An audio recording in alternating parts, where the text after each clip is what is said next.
Greetings, comrades, and welcome back to the Comrade Cast. And today we are going to have a 3-hour episode on that Titanic submarine.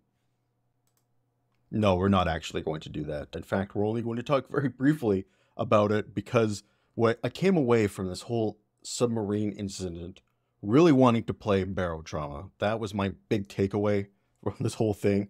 If you guys don't know, Barotrauma, it's a game on Steam. You pilot a submarine through this alien world and all these horrific monsters try and attack you. And of course, if you exit the submarine without the appropriate equipment or go too deep, you will suffer a pressurized implosion, which will cause your bones to be cracked and destroyed underneath the pressure, which is where the term barotrauma comes from. And probably what the individuals on that Titanic sub experienced themselves. If you wanted to say it in maybe a more polite and sensitive manner, you might say something like, their insides and their outsides reversed position. Sorry, my dark sense of humor is coming into play once again. I do apologize, but I'm sure part of the reason why that story enthralled me, as it did many of you, is the thought of being crushed in an implosion in a submarine a few kilometers beneath the waves is a terrifying thought which haunts you constantly when you close your eyes. But no, today we will not be spending a bunch of time talking about the submarine. No, today, what we're going to be spending a bunch of time talking about is pride. And as June draws to a close, I have been wanting to get a pride-themed episode out for the Comrade Cast. And as I was building talking points and doing research and coming up with what I was going to say, I just kept coming back to one central question I had in my head over and over and over again, which is, why do conservatives hate pride so much? I just can't fathom the overwhelming emotion that they have and the overwhelming hatred they have for this month. Here in Berta, there are some places where you go and you wear a pride flag and people will lose their freaking minds. It's crazy. They'll turn red and like vibrate and froth at the mouth, and it's like they got rabies, the whole 9 yards.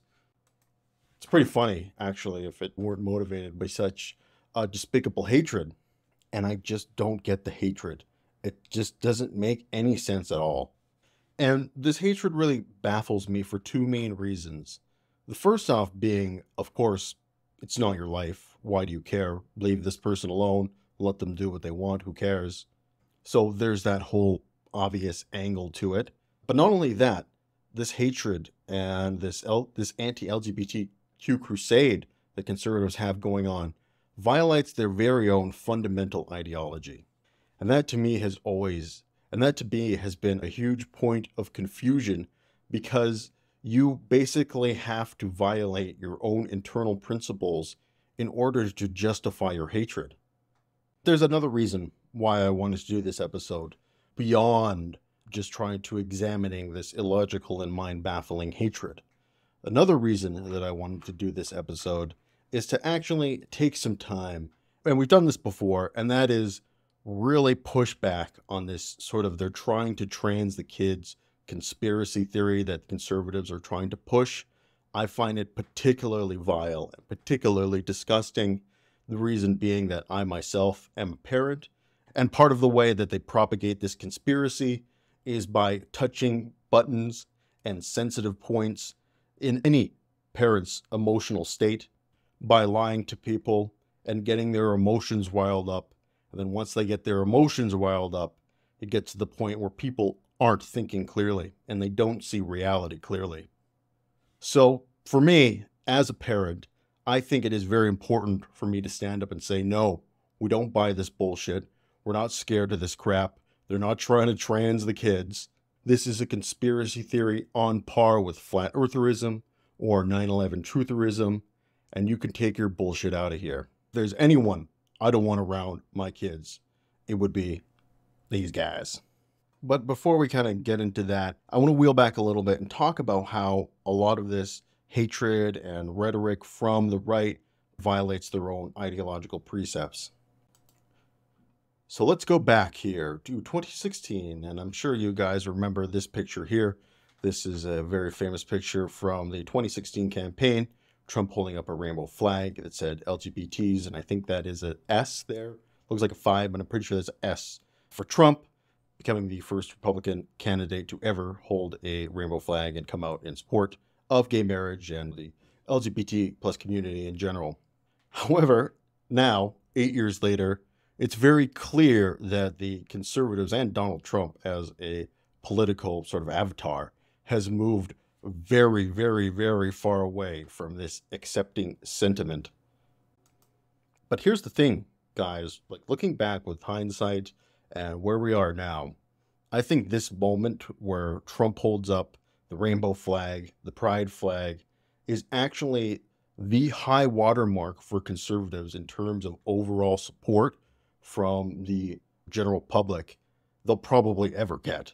Because at the time, I remember seeing this and I started to get a little worried because there's a recipe, I think, for conservatives in general and the Republicans in the United States to continue to have political success and to revitalize their political movement. I am not going to tell you what I think that is, because I don't want to give good advice, I think, to people who don't need it and probably don't want it anyway. But what I will say is that acceptance of the LGBTQ plus community is a part of that winning political recipe for conservatives. And them jettisoning that in the last 8 years or so makes them significantly less palatable to a vast swath of independent voters. And the reason for that being is because in the vast majority of Western countries, including the United States, people have grown far more accepting of LGBTQ plus rights, becoming far more accepting of gay people, of trans people. What has happened, though, is as society's default has become neutral goodwill towards gay people, towards trans people, those who are hostile towards them have gotten more and more desperate and gotten louder and louder as they see the political headwinds turning against them. All of this is to say that while Republicans are causing a ton of damage with their current rhetoric and their current policies, the fact of the matter is that what they are doing is destroying any hope of them governing, at least on a sort of a national level, probably for the rest of our lifetimes. Of course, there are always going to be places, southern states, that are going to remain staunchly Republican for quite some time. The rest of the country has definitely moved far and away beyond this issue. And for the vast majority of people, honestly, it doesn't register in their minds very much. While it is doing a lot of damage to people, it is bad politics. And in the long term, I definitely think that it will damage the Republican Party, probably beyond repair. And here's my hot take of the episode.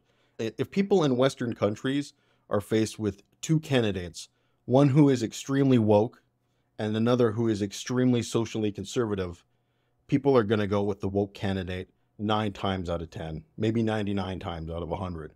Wokeness only actually starts to become an issue in independent voters' minds when there aren't crazy social conservative issues that people on the left can highlight over and over and over and over and over and over and over and over again. If you're going to compare crazy to crazy, social conservatism will always look crazier than wokeness. Always. Like someone like Matt Walsh thinks that he is a common sense person, but in reality, the majority of the population see him and look at him as a lunatic. And speaking of old Matty Boy, as much as I genuinely despise that man and everything he stands for, in a strategic overview sense, it's good for the left politically that he be as high up a figurehead on the right as he possibly can be.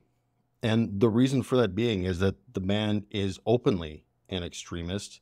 There's absolutely no argument that you can make that he isn't a goose stepper. The guy openly says he's a fascist. He openly believes he's a goose stepper. And if that guy had his way, he would restrict the freedoms in society to ridiculous authoritarian levels. And having a person as extreme as that represent your political opponent is a good thing in the long term because his extremism will drive people away from the right. And it's already happening. So if conservatives were smart in a political sense, they would adopt a much more live and let live attitude. And the reason for that being is because the average person has absolutely no inclination to go out and harass gay people or trans people.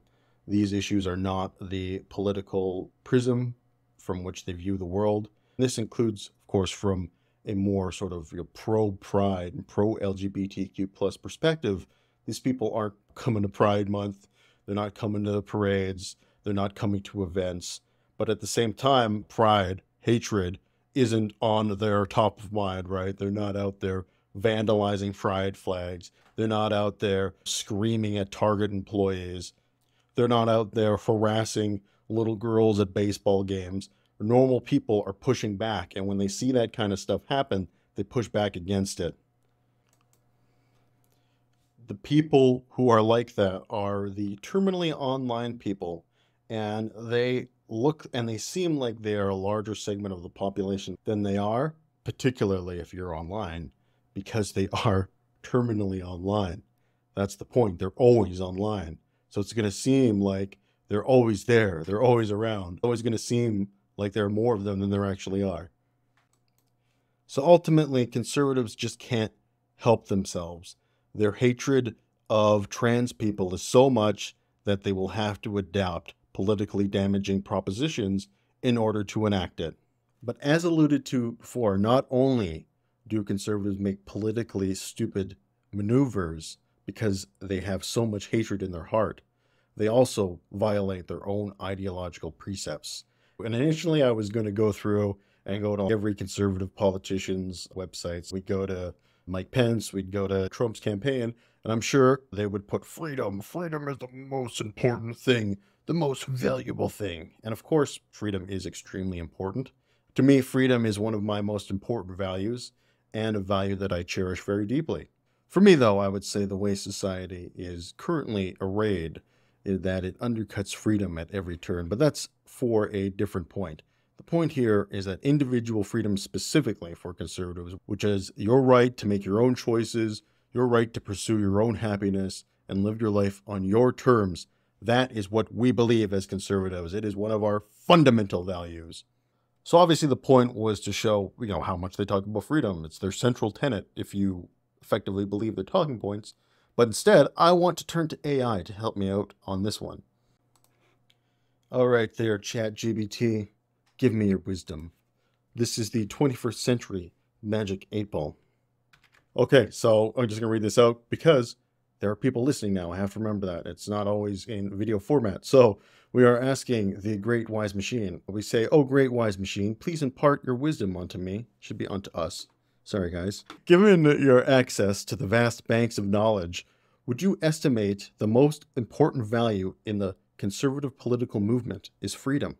Let us see what ChatGPT says. Wow, he's really going to town on this one.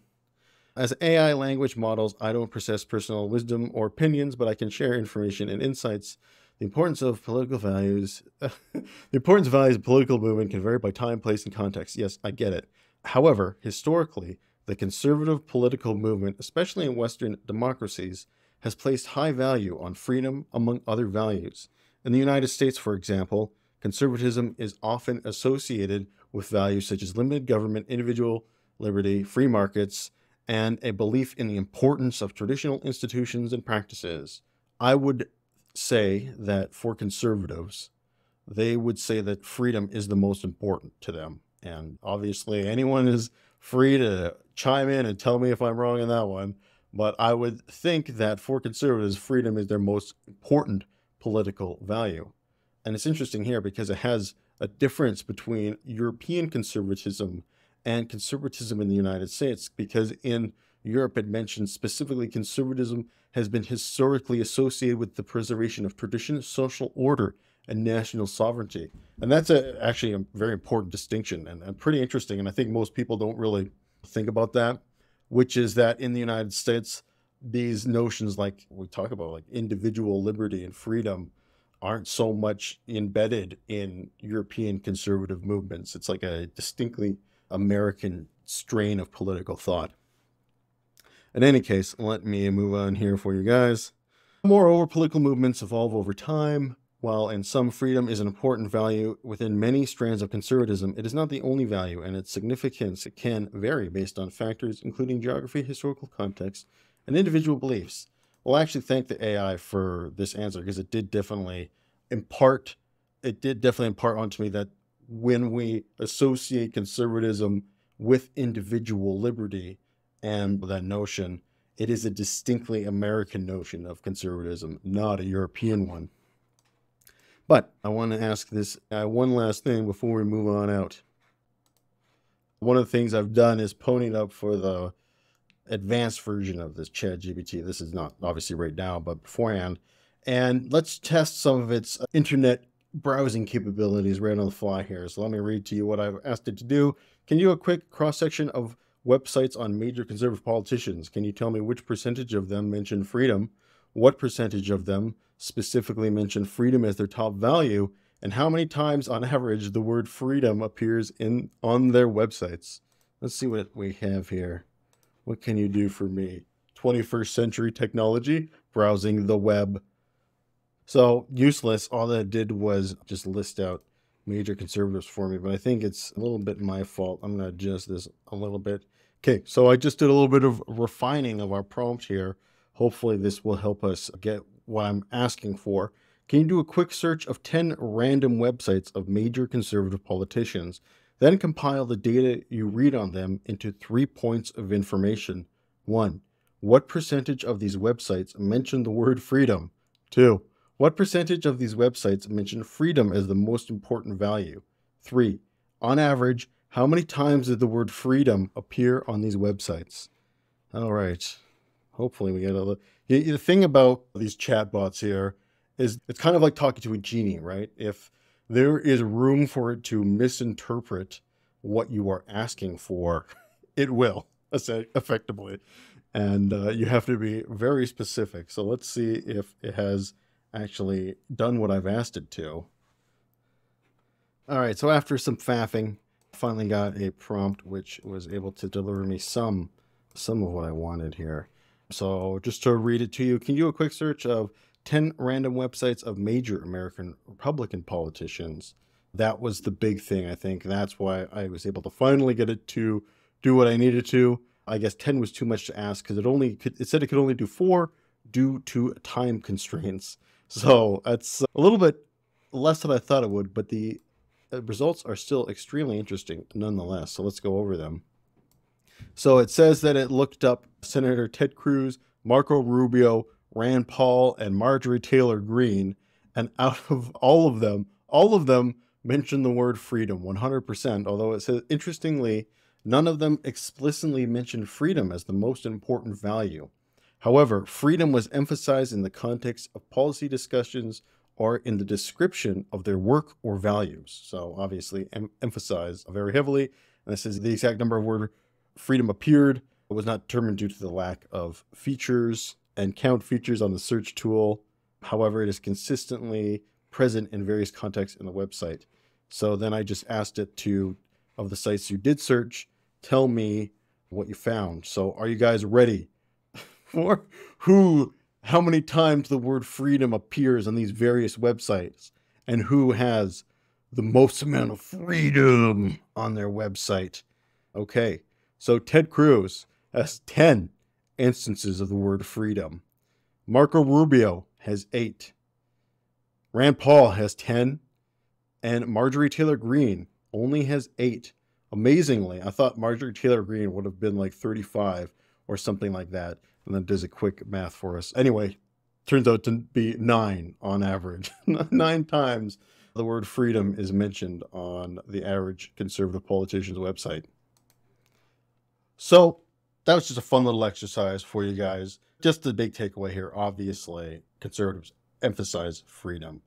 But my whole point here is that particularly when it comes to issues around, it used to be back when I was a kid, around gay marriage, they would jettison this notion of freedom in obviously favoring arguments of tradition. Usually was the argument that they made in terms of gay marriage was marriage, one man, one wife, blah, blah, blah, blah. Obviously, that is ancient history now in our current political context, but they've just really taken the same arguments they used in the 90s and retooled them against trans people for the 2020s. But my point here being is that if freedom is really your most important value, then why don't people have the freedom to marry who they want to? And I think that for most conservatives, even in the Republican base, I think the ship has sailed on that one. I think even among the base, it was like, last poll I saw was like 52-48. So it's still within the Republican debate, still a very divisive issue. That being said, the majority of Republicans now favor gay marriage, but now the next battle on the frontier is around trans people and is around trans rights. But ultimately, the exact same argument applies to trans people as it did to gay marriage, which is the freedom argument, which is that if an adult chooses to get gender-affirming care, if an adult chooses to transition from one gender to another, why do you care? Why does it matter to you? It's not your life. It impacts you in no way, shape, or form. The only time that it may impact you is when you encounter a trans person in real life and you might have to use their preferred pronouns when presented with them.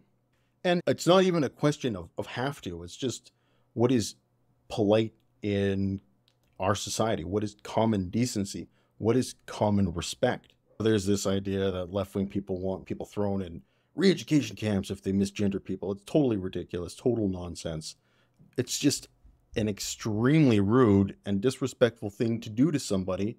And if you do it to somebody, don't be surprised when people call you out for being rude and disrespectful. My wife, for example, she has what you, I guess, could call a dead name, where she officially changed her first name, not just her last name when we got married, but when we got married, she also changed officially her first name from what it used to be. It used to be a more Indian sounding version of her name, and then she officially changed it to a more anglicized version because that was what she identified with, and that is what everyone had called her, and that was the name that she vastly preferred. And everyone, including her parents, were calling her by her anglicized name. So she got to the point where she just hated seeing her old Indian name on like official documents and stuff like that.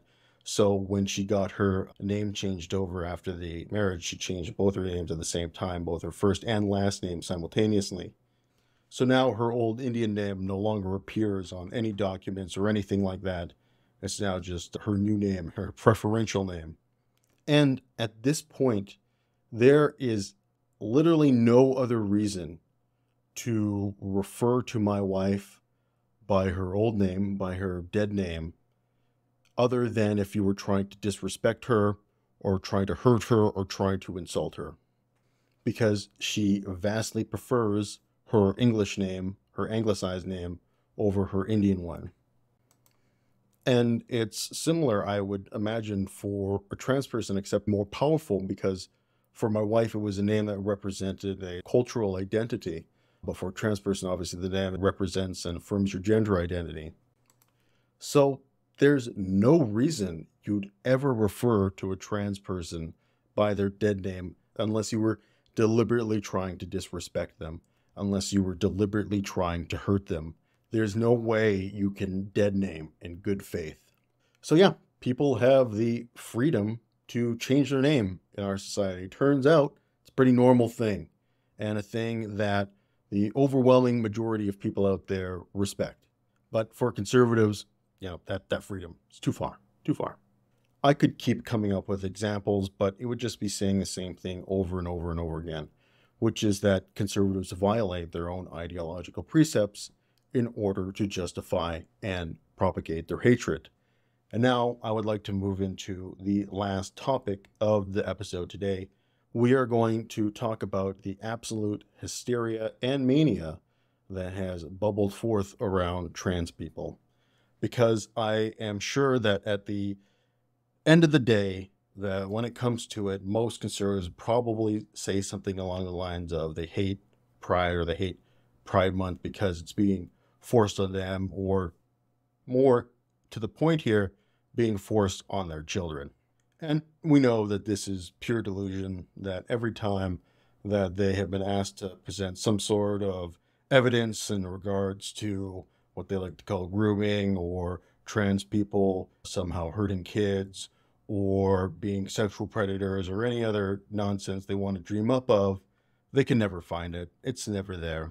What usually ends up happening, and I've had this happen to me personally in my life, having this argument face to face with people, which is that they will come up with something like, my wife's friend's a teacher, and they say that this kind of transing of the kids is happening in schools, or something like that. And let me tell you guys something. Here's a tip. Nothing will piss off a conservative more than dismissing their anecdotal evidence, because they got nothing, right? They got nothing once you just dismiss it. And at the time, I basically told the guy, yeah, I don't believe you. I don't think that that actually happened. I think you just made that up or heard it on Joe Rogan or something like that. And oh my God, did he get trigged? Because here's the thing about anecdotal evidence. It is destroyed on so many levels so easily. And like, if you're ever arguing, this is one thing that conservatives, they really love anecdotal evidence. And I like to attack anecdotal evidence on its core rather than try and engage with it, because one of the ways that anecdotal evidence becomes so weak is it's effectively rendered null and void by anecdotal evidence of the opposing perspective. For example, I could have said something like in that instance that, well, my wife's friend is also a teacher, and she says that it isn't happening. So which one are we going to believe? Which, of course, brings us to an impasse, because you just have to basically play he said, she said, whose anecdotal evidence has the most amount of weight. Then, of course, there's the fact that anecdotal evidence is really just hearsay, right? Not going to be able to convict somebody of a crime based on anecdotal evidence, right? What anecdotal evidence is it is the jumping off point for an actual investigation to gather real evidence, right? Do you guys remember when old Joe on his podcast, what was it, 6 months ago or something like that, he brought up this story about a litter box being like installed in one of the bathrooms in the school, and his reasoning for this was that he heard it from his wife's friend who's a teacher, so this must be true. And what happened is this started off in an actual investigation in these Texas school systems and these Texas schools to see, is this actually happening? Is there any evidence of this litter box being in school bathrooms? And of course, they found nothing. Nothing was turned up. Turned out it was all just a nonsense story that people like to spread around to validate their own worldviews. The anecdotal evidence was the springboard for the actual investigation, which in turn couldn't find any real evidence. But I want to get back here to the children, because somebody's got to think about them, right? Because this is one of the favorite arguments that the conservatives love to deploy. When somebody, please think about the children. And it's really tough, like, not to laugh at the absurdity of this whole thing. Because, of course, we had that whole brouhaha, kerfuffle, whatever you want to say, controversy regarding the LA Dodgers. If you guys don't know, real brief cliff notes, they hired, I'm not exactly sure in entirely what capacity and for how long and for when, but effectively they hired for a promotion. I believe they're drag queens, like dress as nuns and stuff like that. And this upset people in the Catholic community. And then they go out, they do these like chants, oh, protect our children, protect our children. And it's like, bruh, really? Really? Because let me tell you something. If I'm in a situation where I have two people who are going to watch my kids, one is a priest and the other is a drag queen. If you actually care about your kids, you're going to choose the drag queen every single time, because the drag queen doesn't have a very long and documented history of child sex abuse, probably at this point numbering in the hundreds of thousands, maybe millions of children. It's just wild to me how little self-awareness these people have, or at least how willfully ignorant they are of the issues within their own temple.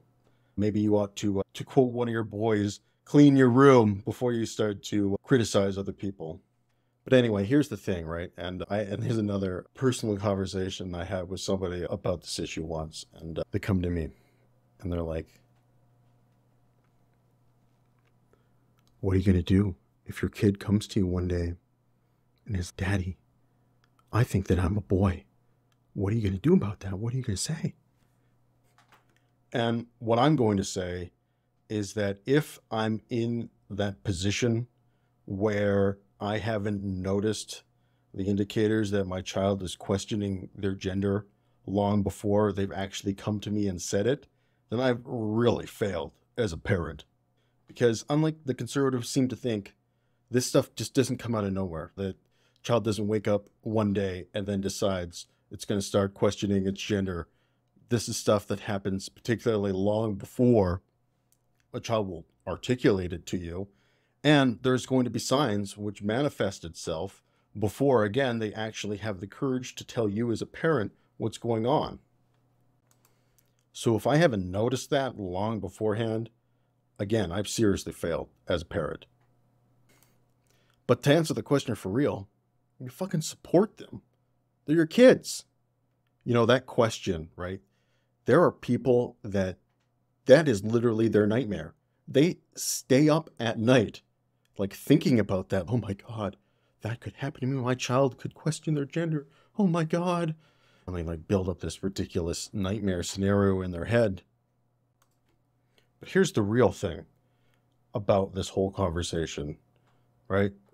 Even if you believe in this whole ridiculous conspiracy theory about them trying to trans your kids, or even if you're like a full-on transphobe, don't believe that trans people exist, ultimately, the best thing for you to do is to talk to your kids about the existence of trans people before, obviously, this mysterious, I guess, whatever teacher, literally Marx, is going to raise up out of the ground and start teaching your kids woke feminist theory. No, even if you do believe that, you should talk to your kids about the existence of trans people, because then obviously they're not going to be blindsided by whatever this zombie Marxist figure that is going to be telling your kids to start questioning their gender or whatever you believe. Because here's the thing, guys, reality exists, and trans people exist, gay people exist, and your child might run into those people in the real world where they live. And what are you going to do then? Are you going to like, oh no, there's a trans person, shield little Timmy's eyes. No, don't look at them. You can't shield your kids from reality. Sooner or later, he's going to see two women kissing, and he's going to ask questions about it. Or she. So the obvious thing to do is preempt that and let them know that reality exists. So that when they are encountered with someone who is a member of the LGBTQ plus community, they are going to treat them with respect, and they're not going to be confused. They're not going to wonder what the hell is happening, because they understand the fact that not everybody lives the same lifestyle as their mom and dad, and that's perfectly okay. Let's say my child, like, I've completely, totally dropped the ball here, and all of a sudden my kid blindsides me with this question that they're questioning their gender. Here's what you don't do if you are one of these Matt Walsh types.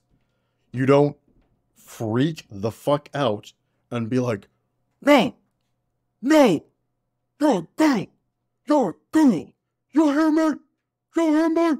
Because not only are you probably going to traumatize your kid, they're going to learn that if they want to ever get a reaction out of you, because let me tell you guys, kids like to get reactions out of their parents, even if it's a negative one. If they ever want to get a reaction out of you, all they got to tell dad is that they're questioning their gender, and he's going to lose his freaking mind. But if you let your child know about the existence of trans people beforehand, they're going to have a much easier time coming to terms and understanding what's happening. But the thing is, a lot of these psychopaths seem to think that just letting your children know that gay people exist, that trans people exist, the existence of the LGBTQ plus community in and of itself is grooming. And I don't understand how delusional you have to be to think that letting your kids know that LGBTQ plus people exist is tantamount to child abuse. But I got to imagine you got to be pretty delusional. You got to be pretty divorced from reality. Because again, going back to our point, reality exists. My kid already knows all her friends' parents. She already knows when they're coming in, and she can already point out everyone's parents and everything like that. What happens if you put your kid in daycare and one of her friends or his friends has two dads, and his dads alternate on picking him up? Your kid is going to know that his friend has two dads and doesn't have a mom and a dad. They're going to figure that out very quickly, because guess what? Gay people can have kids. Trans people can have kids. And sometimes those kids might need to go to daycare. They might need to drop them off at daycare. Well, what is the solution to this, conservatives? Like, do you just think that we should exclude them from society entirely? That we shouldn't allow them to put their kids in daycare because your kids might see that they exist? Just delusion. Just pure and total delusion. And here's the thing, right? Like, when you obviously talk to your kids about the fact that LGBTQ plus people exist, you don't talk about the sexual aspects of the relationship. Because guess what, homeboys? Relationships have a whole lot more facets. The sexual aspect, definitely not, in my opinion, the most important aspect of a relationship. Obviously, it is important, but certainly not the most important. A lot of relationships are bonded on common goals and common values and a love for one another, not just a sexual attraction. My relationship with my wife goes far beyond just a sexual attraction. And that goes for anyone else's significant other of any relationship. So it's pretty easy to talk about relationships without bringing up sex or those kind of aspects, because I do agree that young kids are not ready to talk about and explore those kind of aspects of their lives. There's a reason why kids can't consent, because they don't understand what having sex actually entails. They cannot physically grasp all that it entails, so therefore they're incapable of consent. So absolutely, we do not need to talk about those aspects of relationship with young kids at all. They don't need to be in any part of the conversation. The fact of the matter that you think that just by bringing them up they will be, to me, really shows a person's ignorance. It really shows the misunderstanding, because what it reveals is that they believe that inherently people in the LGBTQ plus community cannot have a relationship beyond sex. Inherently, they believe that their relationship is only based on sexual attraction, and that is it. And I think it's pretty fucked up, personally. I was talking to someone on why they think that their kids shouldn't know that trans people exist, and it was vibes, really. I just don't think kids should know about that stuff or need to know about that stuff. And to me, that's like saying, I think that kids don't need to know that bees are responsible for flower pollination. I guess it's technically true. Kids don't really need to know about that kind of stuff, but it's a facet of reality, and there's no real reason not to tell your kids that it exists. And obviously he has the right to tell his kids whatever he wants. I just think that it's weird not to let someone know about reality. It seems like you're ill-equipping them to deal with the world that they're going to be thrust into at some point in their lives. So anyway, that's it for me. Anyway, that's it for this topic. There is a lot more that I could say, but I realize that I'm going long as it is, and I'm getting quite hungry. But anyway, Matt Walsh, stay the fuck away from my kids, and let's move into our feel-good story. So here's our feel-good story, a little bit different from usual. This is a story that I've seen in a couple like magazines and articles and websites a couple months ago, but this one's appearing in Science Alert. This one's just a week ago, although, like I said, I'm pretty sure the story is fairly old, and it is evolution keeps making crabs, and nobody knows why. And I don't know if this is a feel-good story. For me, personally, it's a feel-good story because I like crabs. I think they're super cool creatures. I've always thought they're super cool creatures, and not just crabs, just crustaceans in general, mainly crabs and lobsters. I've always thought that they were, personally, I always thought it was like the pincers that were really cool. I think they drew me in as a kid, and I never quite lost my affinity and interest for them. Plus, I grew up on the ocean. I grew up on the ocean coast, and I have very fond, nostalgic memories of going to the beaches and flipping over rocks and finding little tiny crabs and that kind of crap. In any case, let us read on about why crabs are so evolutionarily advantageous. Our planet's convoluted history of evolving life has spawned countless weird and wonderful creatures, but none excite or divide biologists and taxonomicists quite like crabs. When research attempted to reconcile the evolutionary history of crabs in all their raucous glory in a study published in 2021, they arrived at the conclusion that the defining features of crabbiness have evolved at least 5 times in the past 25 million years. Why evolution keeps crafting and shafting the crab-like body remains but a mystery, though evolution must be doing something right in fashioning these crabby creatures time and time again. There are thousands of crab species, which thrive in almost every habitat on Earth, from coral reefs to abyssal plains to creeks, caves, and forests. Crabs also boast an impressive display of sizes. The smallest pea crab measures just millimeters, while the largest, the Japanese spider crab, spans nearly 4 meters, around 12 feet from claw to claw. With their species' richness and extravagant array of body shapes and fossil records, crabs are an ideal group to study trends in biodiversity through time. But finding some order in the chaos is going to be a challenge. Crabs have long stumped taxonomists who have invariably misclassified the species as true or false crabs due to their striking similarities. Besides figuring out where the species belong on the tree of life, understanding exactly how many times evolution has crafted the crab-like body and why could reveal something what drives this convergent evolution. There has also been some kind of evolutionary advantage to this crab shape.